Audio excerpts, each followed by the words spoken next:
আগামীকাল ম্যাচ, নতুন একটা ভেন্যুতে, নতুন প্রতিপক্ষ নেদারল্যান্ডস। টি-20তে শেষবার যখন খেলেছিলাম আমরা জিতেছিলাম, কিন্তু ওয়ান ডেটা হেরেছিলাম একেবারে শেষ বিশ্বকাপে। প্রেশার থাকবে দুই দলের উপরই। বাংলাদেশ জিতে গেলে একটু চান্স থাকবে সুপার এইটের দিকে এগিয়ে যাওয়ার, যেহেতু শ্রীলঙ্কা নেপাল ম্যাচটা পরিত্যক্ত হয়েছে। কি মনে হয়, রেজাল্টের কথা না বলি, ম্যাচটা কেমন হতে পারে? নতুন ভেন্যু, যেটা আমরা শুরুতে আলোচনা করছিলাম, একদম নতুন ভেন্যু, ইন্টারন্যাশনাল ম্যাচ হচ্ছে অনেক দিন পরে। তার সঙ্গে খেলা হচ্ছে দুইটা দলই এমন একটা স্টেজে রয়েছে যাদের দুই দলেরই কিন্তু সম্ভাবনা রয়েছে সুপার এইটে যাওয়ার।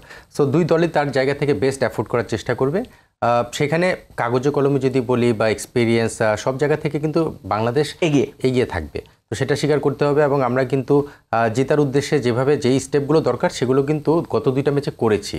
মানে আমাদের বিশ্বাসটা তৈরি হয়েছে। মানে তার এই দুই ম্যাচের আগের যদি অবস্থা থেকে আমরা নেদারল্যান্ডসের সঙ্গে খেলতাম, আমরা ডিফারেন্টভাবে চিন্তা করতাম।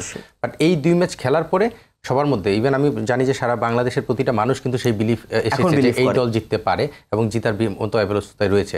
তো সেই জায়গা থেকে আমরা ড্রাইভিং সিটে রয়েছে, আমি অবশ্যই বিলিভ করি। আর নেদারল্যান্ডস ভালো ক্রিকেট খেলছে, মানে তারা যেভাবে সাউথ আফ্রিকাকে অলমোস্ট কোণঠাসা করে দিয়েছিল, সেই জায়গা থেকে তারাও কিন্তু ভালো ক্রিকেট খেলছে বলতেই হবে।